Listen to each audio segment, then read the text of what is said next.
우리 육가입니다. 사실은 원래 처음에 제목을 무화과 나뭇잎이 마르고 이거를 오늘 수업 제목을 하려고 했는데, 그런데 보니까 하박국의 이야기는 이 부르짖음, 하박국의 탄식, 그리고 하나님의 응답, 그리고 그 응답에 대해서 하박국의 기도, 지난주에 우리가 하박국의 기도를 봤잖아요.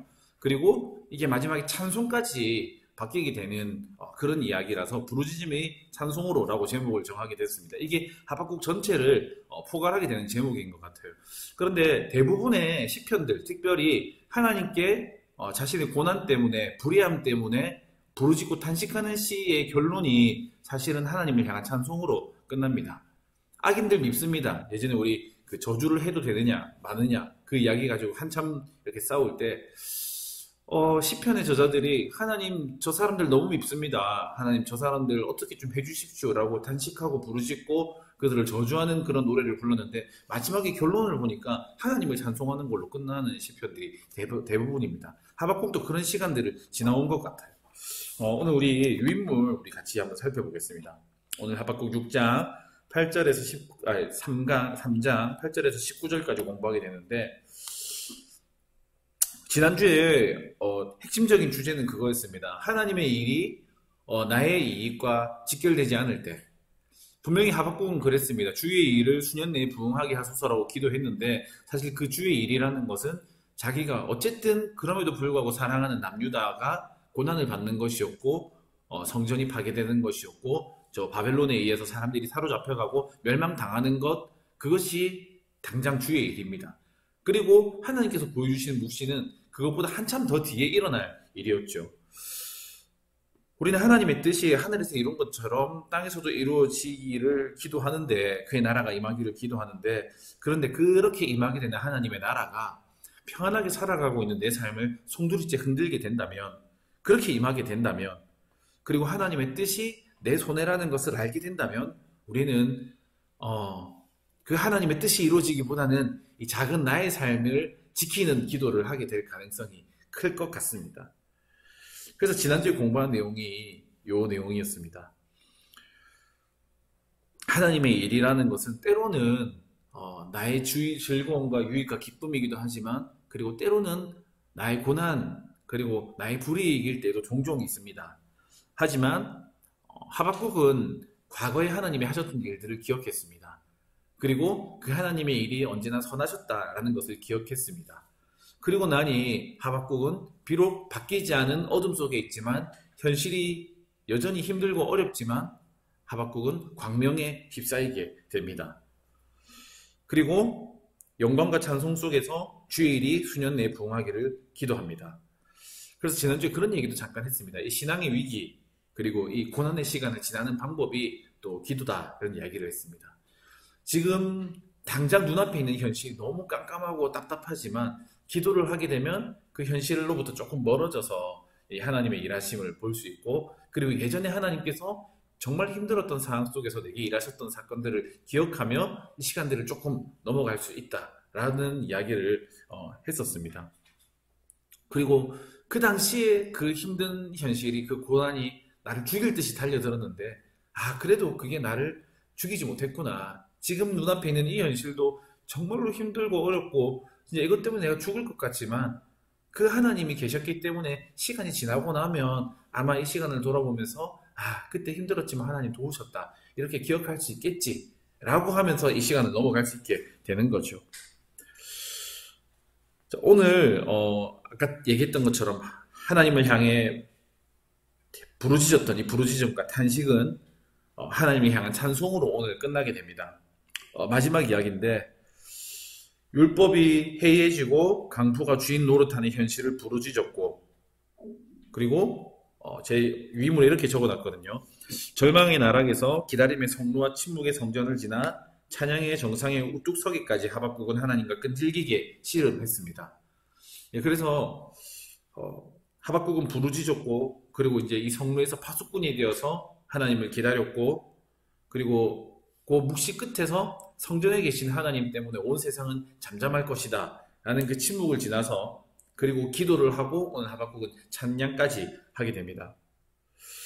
불의한 세상에서 하나님을 의심했던 사람 그리고 집요하게 그 하나님의 대답을 요구했던 바수꾼, 고난의 이유를 이해시키기보다 의인의 눈물을 닦아주며 함께 있었던 위로자.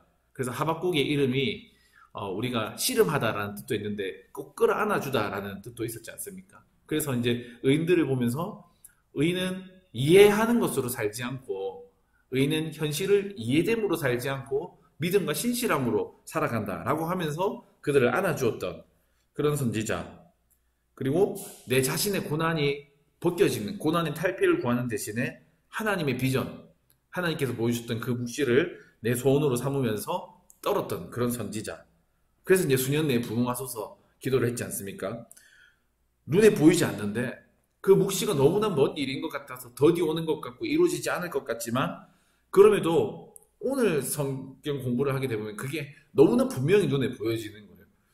안 일어날 일일 것 같은데 외면하고 싶은데 그 하나님께서 이루실 그 마지막 날 순간들이 너무나 분명히 눈앞에 보여져서 그거를 외면할 수 없어서 그거를 무시할 수가 없어서 결국 노래하게 되는, 그리고 스스로 노래가 된 것이 바로 하박국이었습니다.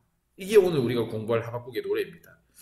여전히 하박국이 하나님을 노래하기까지 하박국이 처해 있는 현실은 무화과 나무가 무성하지 못하고 포도나무에 열매가 없고 감람나무에 소출이 없고 밭에 먹을 것이 없고 우리의 양이 없고 외양간에 소가 없는 절망스러운 현실이지만, 그리고 이게 지금 하박국이 처한 현실이라면 그거보다 훨씬 더 큰 환란, 이 바벨론이 쳐들어와서 사람들을 잡아가고 나라를 멸망시키는 이 환란과 멸망과 죽임의 날이 다가오고 있지만 오늘 그런 내용이 나오거든요. 하박국이 창자가 뒤틀리고 자기 내장이 떨리고 입술이 바들바들 떨리고 뼈가 썩어지는 것 같은 고통이 찾아온다라고 하는데 그것이 하박국을 사로잡지만 그럼에도 하박국이 노래할 수 있는 것은 그를 사슴처럼 뛰게 하는 하나님 때문에 그렇습니다. 그리스도인들은 십자가의 현실을 부활의 희망으로 살아갑니다. 오늘 이야기하고 싶은 내용 중에 중요한 내용인데 이제 우리가 또 교회를 꽤 오래 다녔기 때문에 아마 빅터 프랭클이라는 의사에 대해서 많이 들어봤을 겁니다. 이 유대인인데 이 나치 독일에 이렇게 수용소에 잡혀 있었던, 그래서 죽음의 수용소에서라는 책을 쓴 이렇게 유명한 사람인데, 이 빅터 프랭클이 이 아우슈비츠 수용소에 갇혀 있을 때 옆에 있던 한 유대인 동료가 꿈을 꿨답니다. 그래서 그 꿈속에서 그 동료가 내가 꿈에서 어떤 목소리를 들었어. 그래서 그 목소리가 야 이제 소원을 말해봐라 이렇게 나한테 얘기하는 거야. 그래서 내가 이렇게 물어봤어. 전쟁이 언제 끝나나요? 그러니까 그 꿈속의 목소리가 3월 30일에 끝난다 했다는 거예요. 근데 그 동료가 그 꿈을 꿨던 게 2월 달이고 이 빅터 프랭클한테 이제 기뻐하면서 자기의 꿈 얘기를 해준 게 이제 3월 초였답니다. 그런데 이 3월 말이 됐는데 여전히 전쟁이 끝날 기미가 전혀 안 보이는 거예요. 이게 분명히 꿈속의 목소리는 3월 30일에 전쟁이 끝나겠다고 했는데, 그러니까 29일부터 이 꿈을 꿨다는 동료가 아프기 시작했습니다. 그리고 30일이 되니까 막 헛소리를 하기 시작하고 의식을 잃었습니다. 그리고 31일이 돼서 이 동료가 죽었습니다. 빅터 프랭클이 이걸 보고 이제 사인을 보니까 사인은 이제 장티푸스처럼 이제 발진 티푸스라는 병이 이제 직접적인 사인이었습니다. 그런데 빅터 프랭클은 그렇게 적었다 하더라고요. 이 동료의 직접적인 죽음은 이 티푸스였는지 모르겠지만 아마 그 해방의 날이 오지 않은 것이 아마 그를 죽음으로 몰고 갔을 거다. 해방의 날이 오지 않으니까 미래에 대한 믿음과 살고자 하는 의지가 마비되었다. 고통스러운 현실을 견뎌내는 힘은 아직 오지 않은 내일이다. 이렇게 적어놨다 하더라고요. 근데 거기에 대해서 많은 정신의학자들이 동의하는 것이 이 1944년 성탄절 12월 25일부터 1945년 새해 사이에 엄청나게 많은 사람들이 죽는다는 거예요. 아파서 죽고 스스로도 죽고 이제 1년 동안 죽은 이 사람의 비율보다 이 25일부터 새해까지 거의 일주일 동안 죽은 사람의 비율이 압도적으로 높다는 거예요. 의학자들이 대부분 그렇게 결론을 내렸답니다. 이 사람들이 감옥에 갇혀 있으면서 그냥 막연하게 그래도 우리가 성탄절이 되면 집에 돌아갈 수 있지 않을까라는 희망들을 품게 됐다는 거예요. 그런데 성탄절이 됐는데 이게 전혀 바뀌는 현실이 없고 또 새해가 오고 나는 또 여기에 있다가 또 죽게 되겠구나라는 생각을 하게 되니까 용기가 사라지고 절망이 찾아오고 그리고 버티다가 주저앉게 된 거죠. 하박국은 이 마지막에 이 힘든 현실을 이 희망의 신앙, 희망도 중요하고 신앙도 중요합니다. 이것 때문에 노래하게 됩니다. 자, 우리가 하나님에 대한 믿음, 신앙이 없다면 사실 부활 이런 얘기들은 남의 이야기이지 않습니까? 믿음이 없다면 신앙이 없다면 부활, 희망 이거 다 허무맹랑한 이야기가 되고 맙니다. 그런데 신앙이 있지만 부활에 대한 어떤 희망이 없으면 우리의 신앙은 큰 신앙이 아니라 작은 신앙이 됩니다. 그리고 언제 사라질 줄 모르는 흔들리는 신앙, 무너지는 신앙, 죽은 신앙이 되게 됩니다. 믿음이라는 것이 우리를 의인의 길, 가시밭길로 믿음 때문에 결단을 하게 됩니다. 그 길로 우리의 발걸음을 인도합니다.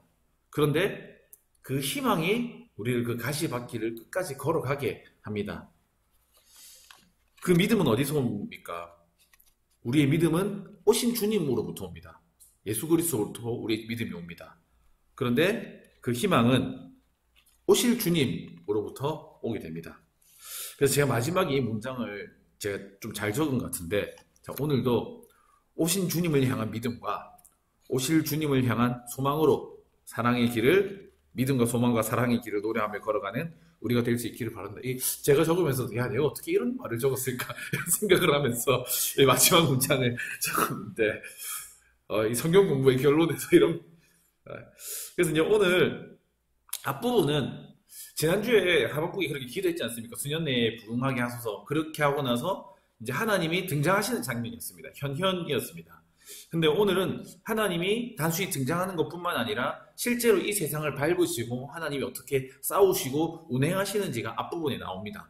저번 주와 이제 이어서 나오고, 그리고 그 끝에 하박국이 하나님을 향한 찬양을 어떻게 하는지 보게 됩니다. 자, 우리 8절에서부터 15절까지 말씀 우리 먼저 한번 읽어볼까요? 하박국, 구약성경 하박국입니다. 네, 구약 1304쪽인데 우리가 처음 읽어보겠습니다. 하박국 3장 우리 8절에서 15절까지 말씀 우리 한 절씩 교독하겠습니다. 여호와여, 주께서 말을 타시며 구원의 병거를 모시오니 강들을 분이 여기심이니까, 강들을 노여워하심이니까, 바다를 향하여 성내심이니까.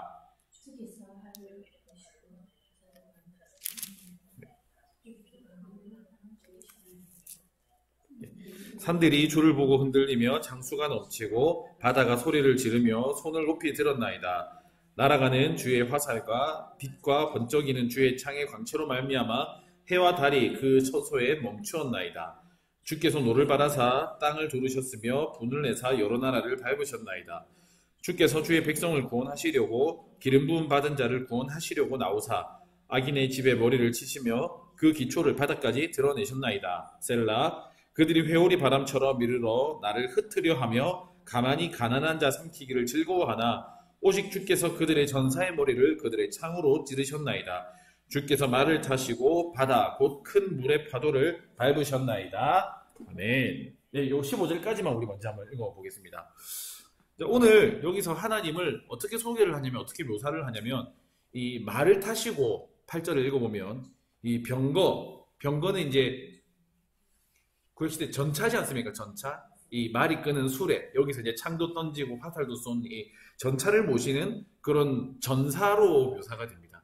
구약에서 하나님이 종종 이렇게 전사의 모습으로 묘사가 되는데, 그래서 영어 이제 신학자들이 이 워리어 갓이라는 표현을 쓰더라고요. 실제로 전사 하나님이라는 표현을 많이 쓰는데, 9절도 보면 하나님이 이제 화살을 쏘십니다. 그리고 창을 던지시고 막 이렇게 합니다. 14절도 보면 대적의 전사의 머리를 그들의 창으로 찌르시고, 15절도 보니까 또 말을 타시고, 나오는 표현들을 보니까 하나님이 이제 말을 타시고 활을 쏘시고 창을 던지시는 이제 이렇게 싸움에 나가시는 그런 전사로 묘사가 됩니다. 그런데 이 하나님이 등장만으로 그 앞에 높은 산들, 영원한 산들을 평지로 만들었던 그 하나님이 이제 말을 타시고 이제 직접 싸움에 등장하시는 거예요. 이렇게 싸우기 시작하시는 겁니다. 그런데 이 하나님이 다행히 아직까지는 남의 편이 아닙니다. 이게 이분이 바벨론이 심판당하고 나서도 너희 아직까지 정신을 못 차렸다. 그래서 이제 우리한테로 오면 큰일 나는데 오늘 그 하나님께서 싸우시는 이유가 보면 이 자기의 백성들을 구원하시기 위함입니다. 병거를 보면 이 8절에 구원의 병거라고 되어 있지 않습니까? 구원의 병거. 누군가를 구원하시기 위한 전차입니다. 그런데 13절을 보니까 그 구원하는 대상이 누구를 주의 백성을 구원하시려고 그리고 주의 기름 부은 자를 구원하시려고 14절에 보니까 나쁜 놈들이 회오리 바람을 일으키면서 사람을 흩어버리고 가난한 자들을 다 삼키려고 하는데 사실 악인들이겠죠. 그들의 머리를 치시려고 그렇게 하나님께서 지금 전사의 모습으로 등장하신다는 거죠. 생각해야 될 점이 하나님은 하박국은 지금 당장 눈앞에 일어날 이 사태들이 받아들이기 힘든 사실 잔혹한 현실이지만 나라가 멸망당한다는 것이 주의 일이 이루어지게 해달라고 기도를 했습니다. 그렇게 기도했기 때문에 하박국은 하나님의 현현을 하나님의 등장을 볼 수 있게 됩니다. 이 하나님의 현현은 언제 일어나는 일이냐면 지금 당장 일어나는 일이 아닙니다. 지금 유다가 바벨론으로 끌려가고 있는 그때에 일어나는 일이 아니라 다 끌려가고 나서 다 멸망당하고 나서 모든 일이 다 끝나고 나서 그 이후에 일어날 일이 하나님의 현현이고 하나님의 싸움의 일입니다. 너무 좋은 미래이긴 하지만 희망찬 미래이긴 하지만 소망이 되긴 하지만 사실은 심판이 끝나고 나서 심판 너머에 주의 백성을 위해서 세상에 등장하시고 그들을 위해서 싸우시는 그런 하나님을 보게 됩니다. 그러니까 그 하나님이 보여주시는 비전이 압도적이고 희망이 있다고는 하지만 지금 내 현실과는 간극이 너무 큰 거예요. 구약 성경을 읽어보면 하나님은 종종 이스라엘 백성들을 위해서 싸우십니다. 사실 우리가 지난주에 금방금방 넘어갔는데 지난주에 마지막에 이제 그 처음에 대만과 바란산 하나님이 오시는 장소 이렇게 했을 때 거기는 하나님이 출애굽한 이스라엘 백성들을 축복하시는 장소였거든요. 그리고 구산이라는 그 지명도 나왔고 미디안이라는 지명도 나왔는데 이게 다 그 하나님께서 이스라엘 백성들이 대적들을 크게 물리치셨던 그런 지명이라고 하더라고요. 그래서 그 지명들을 언급하면서 지금 이 싸우는 이 하나님을 언급하면서 이 하박국은 과거에 우리를 승리케 하셨던 하나님께서 그냥 과거에 머물러 계신 분이 아니라 진짜 먼 미래이긴 하지만 반드시 우리를 이기게 하시겠구나. 정말로 우리를 위해서 그 하나님이 싸우시겠구나라는 것을 생각을 하게 됩니다. 그런데 그 하나님이 오늘 싸우는 대상이 있습니다. 8절을 다시 보면 말을 타시는 하나님이 병거를 모시는 하나님이 싸우는 대상이 있습니다. 거기 보면 강들을 향하여 분노합니다. 그리고 바다를 향하여 하나님 썽을 내십니다. 강을 왜 하나님 갑자기 밑도 끝도 없이 강이랑 바다를 가지고 하나님 싸우실까? 지금 바벨론이랑 싸우셔야지 생각을 해보니까 이 당시에 이제 고대의 중동 근동 사회에서 이 강이라는 것이 가지고 있는 이 의미 자체가 사실은 무시할 수가 없는 엄청 중요한 의미거든요. 일단 당장 농사 지으려면 바닷물로 못 짓지 않습니까? 그 농경사회에. 그러니까 언제나 문명은 이 강을 주변으로 형성이 됐었습니다. 그래서 강 주변에 있는 문명들은 부강해질 수밖에 없었습니다. 그리고 사실 사람이 살려면 식수가 필요한데 그 담수가 가까이 있다는 것, 마실 물이 가까이 있다는 것도 큰 조건입니다. 그리고 강이 여러 지역을 나누는 경계도 됩니다. 그래서 우리나라도 보면 북한이랑 중국이랑 이렇게 붙어있는 그 경계가 사실은 압록강, 두만강으로 나눠지지 않습니까? 그래서 뒤에 보면 9절 보면 하나님께서 그런 말도 하시거든요. 강을 가지고 땅을 쪼개셨다 이런 표현도 쓰거든요. 경계가 되기도 합니다. 재밌는 표현입니다. 어쨌든 이 강 자체가 주는 이 풍요로움이 있는가 하면 그리고 이 강이 범람하게 되면 또 재앙이 됩니다. 그래서 고대 사람들은 이 강을 두려워하면서도 이 강을 신격화해서 신처럼 왜냐하면 자신들에게 이 풍요로운 강의 모습, 강의 얼굴만 보여주고 재앙의 얼굴을 안 보여주기 위해서 강을 신격화해서 숭배를 했습니다. 이게 당연한 게 재작년에 이게 벌써 2년 지났는데 온천천도 범람해가지고 여기 길 가던 이렇게 50대 여성분이 여기 휩쓸려가지고 돌아가셨더라고요. 예. 이게 지금도 이 강이 우리에게 물이 사실 우리에게 주는 이 공포가 어마무시하지 않습니까? 범람하면 강이 이렇게 홍수나 이런 것 때문에 비가 와서 범람하게 되면 사실 그 주변에 엄청난 전염병이 생긴답니다. 그런데 또 강이 범람하게 되면 또 토양이 비옥해져 가지고 그 다음에는 또 생산성이 엄청 늘어난답니다. 그래서 고대인들은 강 그 자체를 신으로 만들었습니다. 그래서 어떤 문화에나 강이 있습니다. 요 위에 있는 이 신이 이 이집트에서 강의 신이라고 하더라고요. 강의 신. 이집트 특별히 이 나일 강은 이집트 사람들은 중요했지 않습니까? 강의 신이랍니다. 밑에 얘들도 신이랍니다. 이번에 처음 알았는데 얘들은 범람의 신이랍니다. 강을 범람하게 하는 그런 신이랍니다. 그래서 그 이집트에서는 파라오가 이 나일 강이 범람을 제대로 안 하면 이제 범람할 시즌이 되면 애들을 다 높은 곳에 피난시키고 이제 강이 잘 범람할 수 있도록 또 이렇게 제사를 지냈답니다. 강이 제대로 범람을 안 하면 이 파라오가 이 우리나라로 따지면 이렇게 부덕한 탓이라고 그래서 또 막 강이 잘 범람하기 위한 범람제를 지내고 이렇게 했답니다. 뭐 바다는 말할 것도 없겠죠. 이 당시 이제 바다는 언제나 뭐 강, 바다, 뭐 큰 물은 언제나 이제 신화적인 힘을 가진 그런 존재였습니다. 그런데 하나님은 그 바다를 향해서 분노하시는 거예요. 출애굽기 보면 하나님께서 그 바다를 가르지 않습니까?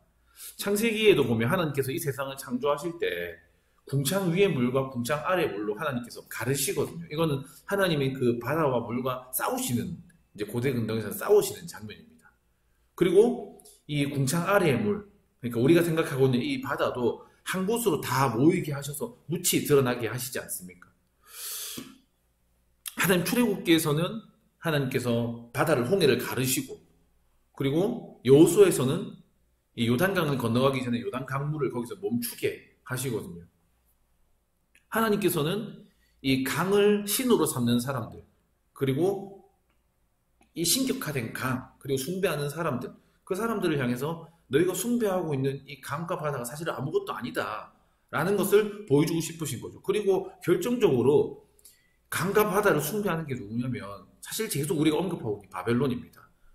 이 바벨론 지역이 이 강가에 이 메소포타미아 문명이지 않습니까? 이 티그리스와 유프라테스 강의 풍요로움 속에서 건설된 문명이고 그리고 얘들이 그물을 치고 낚시를 하고 투망을 던져서 물고기를 잡는 것처럼 사람들을 잡아가고 있는 이 바벨론이 사실은 이 강과 바다를 숭배하고 있는 그런 사람들인 거죠.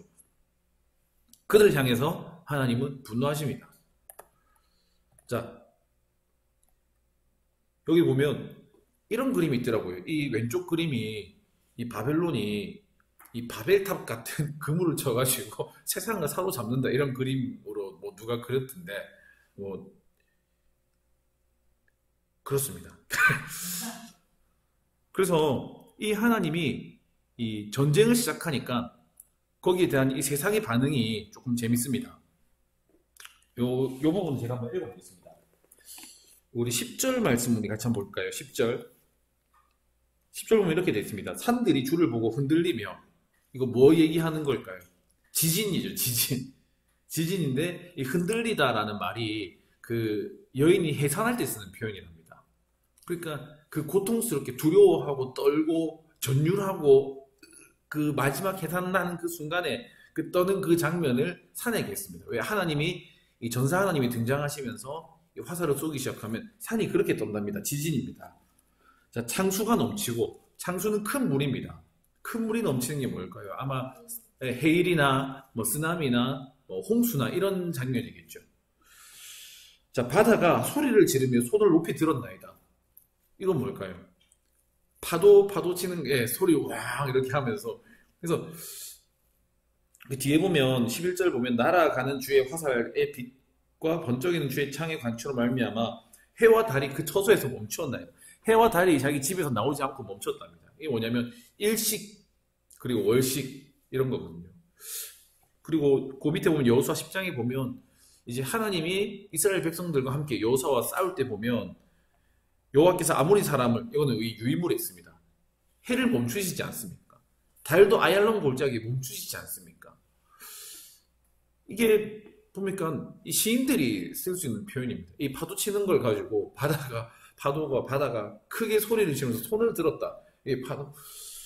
그 보면 예언자는 언제나 세상을 다르게 보는, 조금 다른 관점으로 보는 사람들입니다. 그래서 월터 브루그만이라는 신학자가 시인이 예언자다라고 이렇게 표현을 했었거든요. 천둥번개가 치는 어느 날, 이 부모님이 이제 위층에 이제 자고 있는 이제 어린아이가, 이제 자녀가 이제 처음으로 너무 천둥번개가 번쩍번쩍 치니까, 아, 얘가 지금 무서워서 잠을 못 자면 어떡할까 싶어서 걱정이 돼서 올라갔답니다. 그러니까 이 아이가 창문을 향해서 막 웃으면서 막 이렇게 하고 있더라는 거예요. 니 무섭지도 않아 이렇게 하니까 얘가, 아, 하나님이 나 사진 찍어주는 줄 알고 자기는 포즈를 취하고 있었다 이렇게 하더라고요. 그러니까 이게 사실은 어떤 예언자적인 그런 모습인 거죠. 시인, 그래서 정호승이라는 시인이 있는데 크리스찬 시인입니다. 이 아마 한 번쯤 들어봤던 시일 겁니다. 내가 사랑하는 사람. 난 제가 시랑 잘 어울리는 성격은 아닌데 제가 한번 읽어보겠습니다.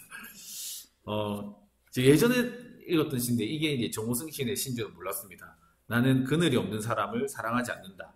나는 그늘을 사랑하지 않는 사람을 사랑하지 않는다. 나는 한 그루 나무에 그늘이 된 사람을 사랑한다. 햇빛도 그늘이 있어야 맑고 눈이 부시다. 나무 그늘에 앉아 나뭇잎 사이로 반짝이는 햇살을 바라보면 세상은 그 얼마나 아름다운가.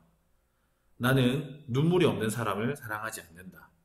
나는 눈물을 사랑하지 않는 사람을 사랑하지 않는다. 나는 한 방울 눈물이 된 사람을 사랑한다. 기쁨도 눈물이 없으면 기쁨이 아니다. 사랑도 눈물 없는 사랑이 어디 있는가.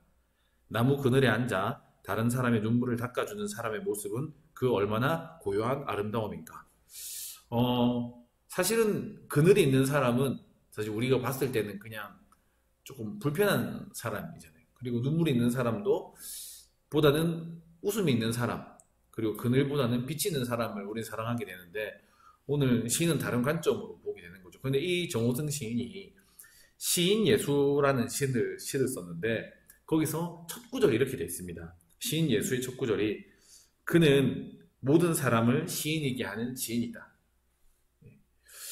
예수님의 마음을 알게 되면 선지자들은 그런 사람들이었죠. 예수님의 마음을 아는 사람들이었죠. 그런 사람들은 세상을 보는 눈이 새로워지게 되는 것 같습니다. 밑에 보면 이제 하나님이 이제 바다를 밟는다 이런 이야기가 나오는데, 제가 거기 성경 구절을 놔뒀는데 욥기를 보면 하나님만이 하늘을 펴시고 바다 물결을 밟으신다. 그래서 여기 그림을 넣을까 말까 하다가 안 넣었는데, 로마 황제들 있지 않습니까? 로마 황제들의 동전을 보면 이 전차를 타면서 이 물결 위를 이렇게 달려나가는 황제들의 모습이 많답니다. 이게 뭐냐면 이 물결 위로 달린다라는 게 이제 하나님이라는, 그래서 신격화를 하기 위해서 그 동전 뒤에다가 그런 이미지를 찍어서 냈다 하더라고. 그래서 예수님이 물 위로 걸으신 사건 거기도 해놨는데, 물 위로 걸으신 거는 그냥 예수님이 이렇게 딴딴딴 이렇게 걷는 게 아니고 사실은 그게 하나님이라는 의미를 담고 있다라고 하더라고요. 자, 그런 모습을 보고 그 하나님이 이 선인들을 위해서, 하나님의 백성들을 위해서, 주의 기름 부은 백성을 구원하시기 위해서 하나님께서 싸우시는, 그래서 처음에는 그냥 하나님이 등장하니까 이 자연 만물이 이렇게 놀라는 장면이 나오는데 뒤에는 직접적으로 구체적으로 싸우신다라고 나오는데, 그거를 보고 이제 하박국이 노래를 시작합니다. 우리 16절 말씀을 먼저 한번 읽어볼까요? 사실 오늘 뒷부분보다 16절이 되게 중요한 말인 것 같아요. 우리 16절 말씀 같이 한번 읽어보겠습니다. 내가 들었으므로 내 창자가 흔들렸고 그 목소리로 말미암아 내 입술이 떨렸도다. 무리가 우리를 치러 올라오는 환난 날을 내가 기다림으로 썩이는 것이 내 뼈에 들어왔으며 내 몸은 내 처소에서 떨리는도다. 그 뒤에 무화과 나뭇잎 이렇게 노래가 나오는데, 근데 사람들은 무화과 나뭇잎부터 하박국의 노래라고 묶지 않고 그 앞에 내가 들었으므로 여기부터 무화과 나무 이 하박국의 노래로 묶더라고요.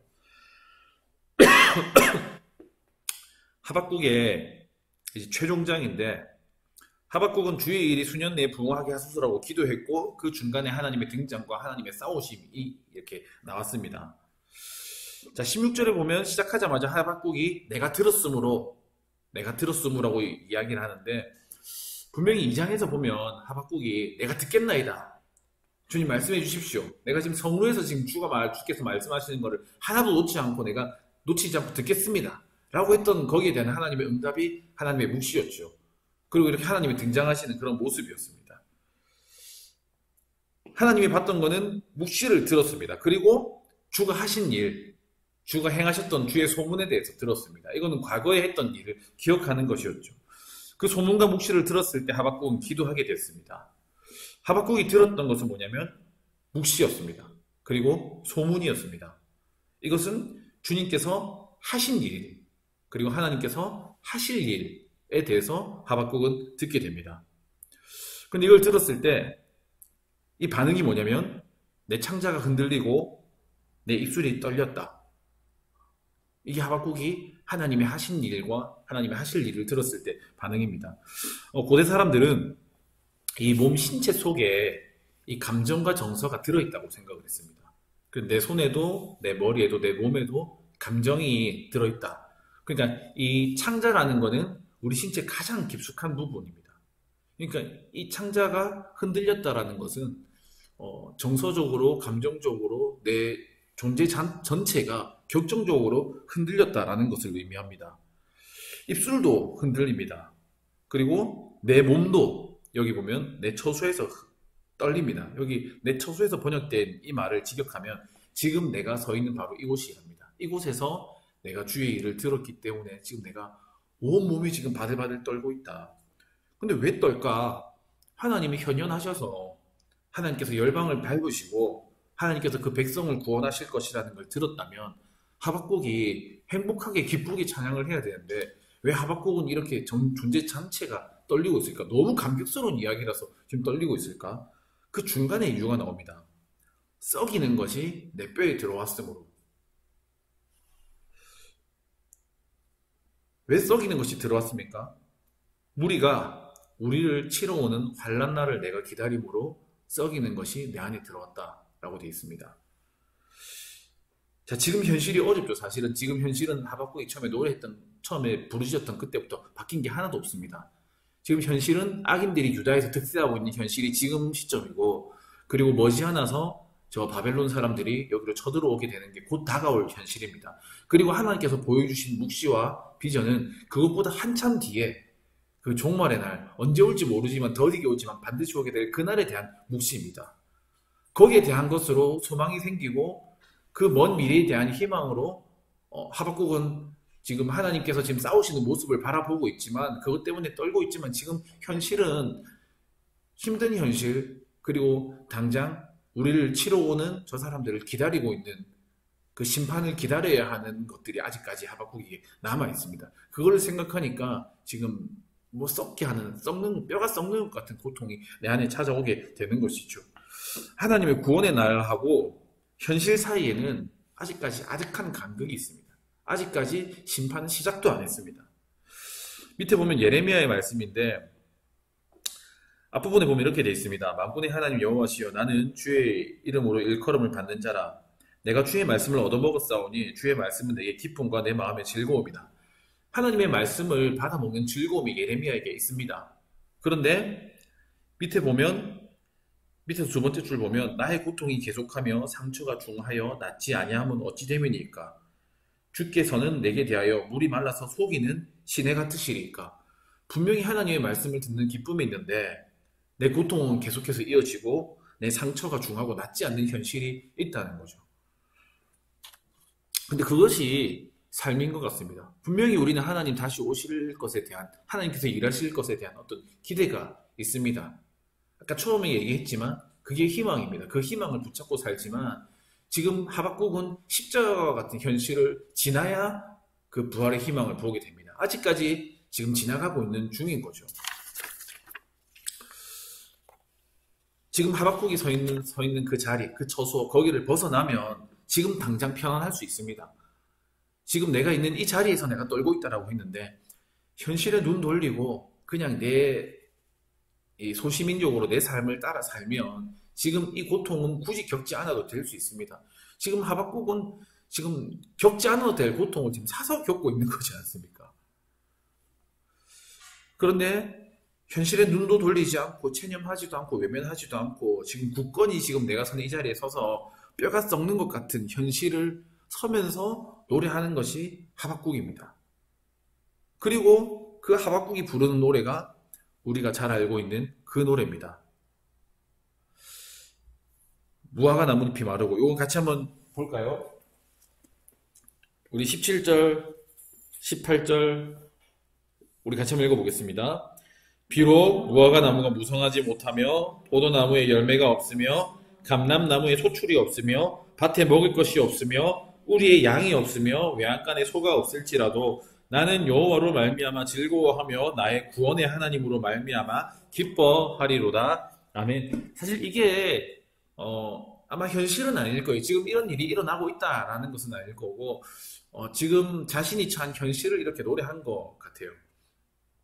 무화과 나뭇잎이 마르고 포도 열매가 없고 뭐 사실 이거는 즐거워할 수 있는 조건이 아니잖아요. 무화과 나무엔 당연히 무화과 나무가 열려 있어야 그게 당연한 거예요. 이거는 기뻐하려면 무화과 나무에서 무화과 나무뿐만 아니라 수박도 열려야 되고 포도나무도 열려야 되고 무화과 나무에서 송아지가 나와야 그게 기쁜 일이지. 지금 당연히 있어야 될 무화과 나무에 무화과가 없는데 이거는 일상적인 것도 아니고 사실은 다른 사람 물로 빠지면 불행한 거거든요. 포도나무에 포도도 없고 밭에 식물이 없고 요 오른쪽에 그림 보니까 야 공교롭게도 이 모든 것을 다 표현해놨더라고요. 이 저희 그 유인물 시작할 때 나오는 그림이거든요.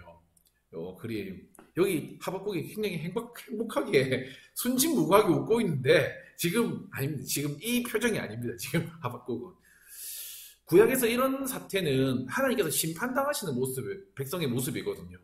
이 무화과 나무 열매가 그치는 거, 그리고 이제 이 동물들이 이제 없어지는 거, 우리의 이제 양떼가 생산을 하지 못하는 거, 이거는 하나님 그 백성을 심판할 때 이 메뚜기 떼가 와가지고 이 농작물을 다 휩쓸고 가야 이 농작물이 마르게 되는 거거든요. 사실은 기뻐할 수 없는 현실이고 하나님의 심판입니다. 이게 지금 하박국에 처해 있는 현실을 모습을 노래한 거고, 그리고 앞으로 다가올 환란은 더 크다는 거예요. 이것보다. 이제 이거 공부하면서 이제 책도 한 몇 권 참조했는데 그 책을 쓴 목사님이 예전에 이제 자기 젊은 시절에 이제 학생회를 담당하고 있을 때 거기 선생님이 그런 질문을 했대요. 오늘 보면 이 하박국 지금 아무것도 가진 게 없지 않습니까? 하박국 아무것도 가지지 않은데 아마 그 선생님이 그 송명희 시인의 나 가진 재물 없으나 그 찬양을 아마 듣고 그렇게 그 당시에 전도사님이었던 목사님한테 질문을 한 것 같아요. 목사님, 정말로 가진 지식도 없고 재물도 없고 건강도 없고 그렇게 아무것도 가지지 못한 사람이 이 세상에 존재할 수가 있습니까? 뭐 하나라도 있겠죠. 이제 그 가사를 듣고 이렇게 질문했던 것 같아요. 그러니까 이제 이 전도사님이 목사님이 설명을 해줬겠죠. 이 시를 쓴 이 송명희라는 이 시인이 이 뇌성마비인데 태어나면서부터 뇌성마비인데 그것도 자기가 잘못한 게 아니라 그 산부인과 의사가 실수해가지고 뇌를 손해를 잘못 건드리는 바람에 그 의사의 실수로 뇌성마비로 태어났다고 하더라고요. 그래서 정말로 가진 지식도 없고 재물도 없고 정말 힘들게 그렇게 살았다. 평생을 뇌성마비 환자로 살고 있다. 그렇게 하니까 이제 그 선생님이 어느 정도 이해가 된다. 그런 사람이면 자기가 아무것도 가지지 못했다라는 시를 쓸 수가 있겠네요. 근데 그런 사람이 어째서 하나님이 공평하시다라는 시를 쓸 수가 있을까요? 하면서 다 또 다른 질문이 생겼다 하더라고요. 사실은 인생은 그렇게 공평하지는 않습니다. 불공평합니다.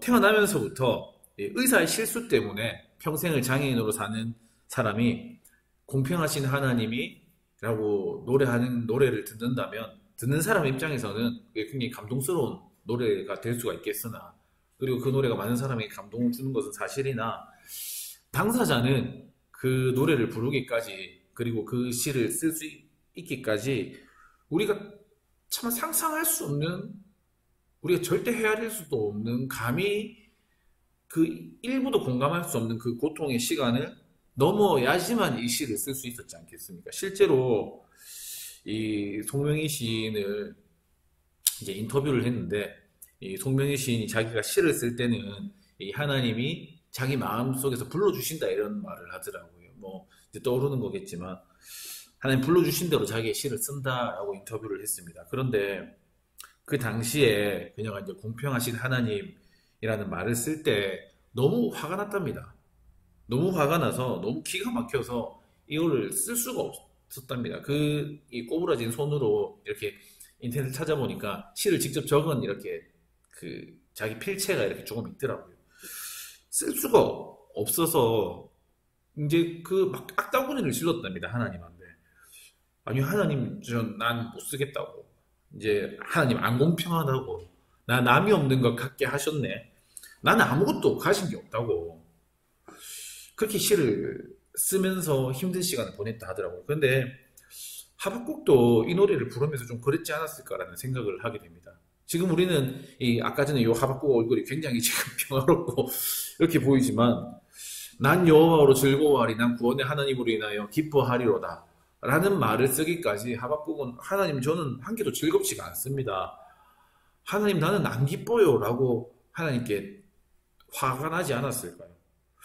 아마 그래서 앞에 있는 것처럼 하박국은 이 창자가 뒤틀리는 것 같은, 그리고 입술이 바들바들 떨리고 내가 서 있는 이곳에서 지금 다리가 후들거려서 지금 이 격정적인 마음 때문에 지금 제대로 서 있기도 힘들 만큼 하박국이 그런 시간을 보냈지 않겠습니까? 고난 속에서 지금 하나님을 찬양한다는 것이 신앙적으로는 굉장히 아름다워 보일 수 있으나 고난을 지금 당하고 있는 사람이 하나님께서 고난을 나에게 허용하시구나, 허락하시구나 라는 말을 하고 찬양을 하는 것, 그리고 하나님께서 이 고난 속에서 나를 다듬어 가고 계시구나. 고난 속에 있는 사람이 그렇게 말을 하는 것은 어려운 일이고 힘든 일이고 좀 가혹한 일이고 어쩌면 좀 잔인한 일이기도 합니다. 하지만 희망이라는 것은, 오늘 하박국이 지금 붙잡고 있는 희망이라는 것은 지금 이 현실의 고난이 마지막이 아니고 진짜 언제 오게 될지 모르겠지만 머지않아 선하게 반전될 그 큰 이야기에, 정말로 그 큰 이야기에 나에게는 큰 이 고난이 정말로 작은 한 부분임을 깨닫게 되는 것이 희망입니다. 하박국은 사실 그 희망을 봤던 거죠. 정말로 그 큰 이야기를 봤던 거죠. 승리를 장담할 수 없을 때 사실 희망을 품는다는 것은 자기 스스로에게는 쓴웃음이 됩니다. 그냥 자조하면서 희망을 품게 됩니다. 그리고 타인에게는 이게 비웃음이 됩니다. 저 미련하기 저 아직도 저러고 있네. 그런데 그때 비로소 이 희망이라는 것의 힘과 실체가 드러나게 됩니다. 하박국은 지금 아무것도 가지지 않는 현실에서 지금 하나님 때문에 즐거워하리로다 기뻐하리로다 이 노래를 하면서 지금 속이 뒤틀리고 바들바들 떨리고 지금 당장 눈앞에 다가올 그 더 큰 환난 때문에 뼈가 썩어지는 것 같은 고통을 느끼고 지금 다리가 지금 후들거려서 이빨이 딱딱딱딱 거려서 지금 제대로 서 있지조차 못하는 그런 격정적인 상황이지만 마지막 구절을 보면 주 여호와는 나의 힘이시라. 그 하나님 때문에 지금 내가 노래할 수 있다 라고 고백을 하게 됩니다.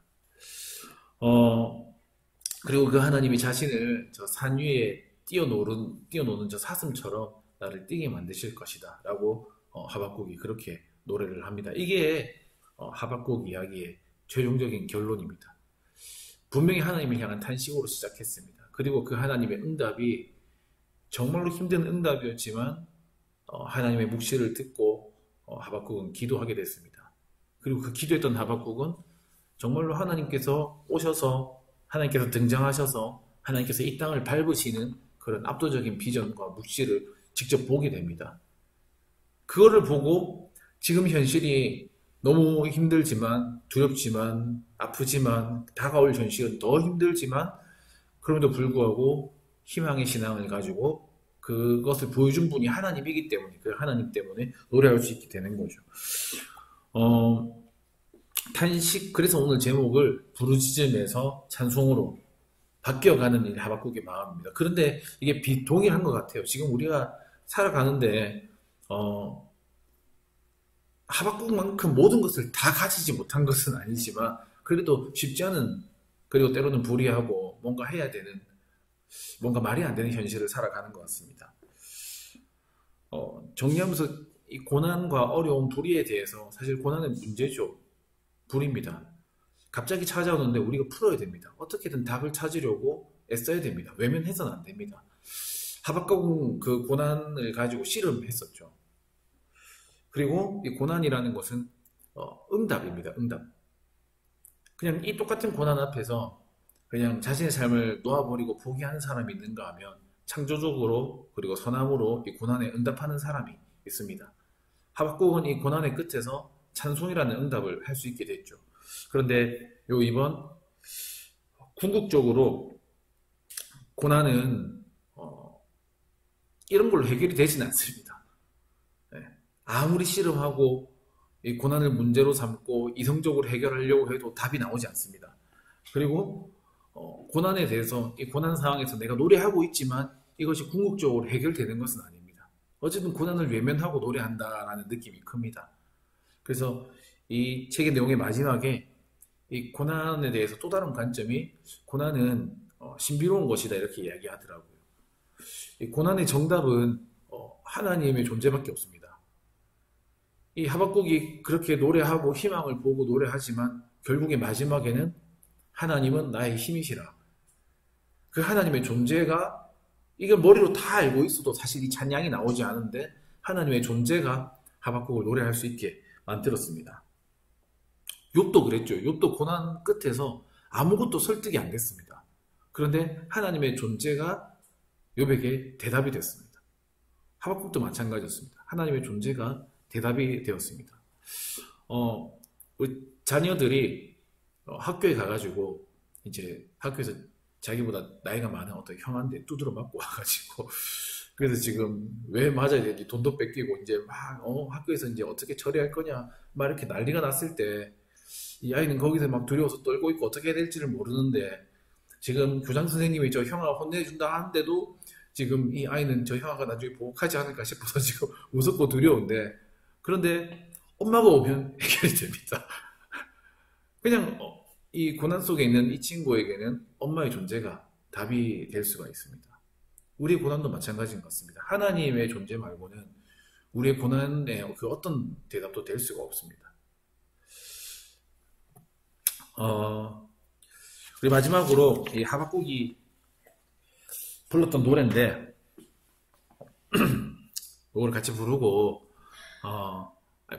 같이 읽고, 이거 부르면 너무 즐거워질 것 같아요. 이거 같이 읽고, 근데 하박국이 이런 시간을 버티고 견뎌냈기 때문에 우리도 아마 비슷한 상황에서 이 하박국을 떠올릴 수 있게 되지 않을까요? 이것 때문에 우리도 이 문제를 붙들고 끌어안고 씨름할 수 있게 되고 하나님께 기도할 수 있게 되고, 그 하나님의 응답 앞에서 우리도 찬송으로 끝나는 결론이 일어날 수 있지 않을까요? 물론 고난이 끝난 것은 아니지만, 현실이 여전히 어렵지만 하나님이 하셨던 일과 앞으로 하실 일, 그에 대한 희망에 대한 신앙으로, 그리고 그 하나님의 존재로 우리도 이런 노래를 부를 수 있게 되는 날이 오지 않을까요? 우리 하박국 3장 17절 18절 우리 같이 한번 읽어볼까요? 함께 읽어보겠습니다. 비록 무화과 나무가 무성하지 못하며 포도나무에 열매가 없으며 감람나무에 소출이 없으며 밭에 먹을 것이 없으며 우리의 양이 없으며 외양간에 소가 없을지라도 나는 여호와로 말미암아 즐거워하며 나의 구원의 하나님으로 말미암아 기뻐하리로다. 아멘. 네, 하나님과 씨름하다, 부르짖음이 찬송으로, 이렇게 해가지고 우리 하박국 성경 공부를 이렇게 마치게 되는데, 우리 삶 속에도 부르짖을 일은 많습니다. 부르짖음이 나오는 현실들은 많습니다. 하지만 그 부르짖음이 찬송까지 이어지기는 어렵습니다. 하지만 우리 같이 말씀을 공부했기 때문에 우리의 삶에 눈물 나고 부르짖음을 유발하는 이 문제들이 하나님을 향한 찬송으로 바뀌어져 갈 수 있기를 바랍니다. 그리고 나서 많이 질문하시고 하나님께 많이 싸우시고 하나님 멱살도 붙드시고 그렇게 깊어질 수 있는 우리가 되면 좋을 것 같습니다. 상반기 성경 공부는 이렇게 마치고 우리 하반기에 또 어떤 걸 하게 될지는 잘 모르겠는데 우리 뜨거운 여름 지나고 선선할 때 다시 또 공부할 수 있으면 좋을 것 같습니다. 이번 한 학기 동안 우리 같이 수고해 주신 분들 감사드리고 청년들이랑도 공부하는데 지난주에 질문이 너무 많아가지고 진도를 다 못 나갔습니다. 그 화이트 진저 그 5가지 그거 나왔는데 현장에서 애들이 하니까 질문이 많더라고요. 그래서 질문하다가 또 저랑 싸우다가 또 다른 질문하고 대답하다가 한 1시간 안에 끝날 게 1시간 한 40분, 50분 가가지고 진도 다 못 끝내고 오늘 여기서 심하게 치고 우리 다음에 다시 하자 이렇게 하니까 거기 처음으로 이제 성경 공부 수업을 들어서 20살 친구 한 명이 성경 공부가 재밌는 거네요. 이렇게 얘기를 하더라고요. 억지로 형들이 하라 해가지고 억지로 했다가 그래서 이거 하는 의미가 있지 않는가 이런 생각도 하게 됩니다. 그 친구들도 나중에 지금 계속 얘기를 들어보면 불만이 많거든요. 부르짖음이 나는 일들이 많거든요. 근데 공부 끝나고 나면 그 친구들도 찬송을 할 수 있을지는 잘 모르겠으나 네, 아마 머지않아 그렇게 되지 않겠습니까? 어쨌든 수고하셨고 네, 우리 고생한 서로를 향해서 우리 다 우리 박수로 우리 격려하시고 네.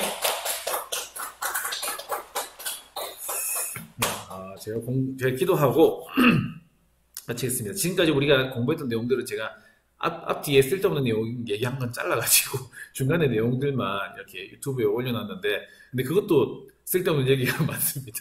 그걸 하나하나 다 자를 수는 없어가지고 그냥 뭉텅뭉텅 잘라놨는데 혹시 필요하면 요거 마지막 요거까지 편집 다 하고 나서 유인물 전체 내용하고 요 주소하고 한 번 더 올려드리도록 하겠습니다.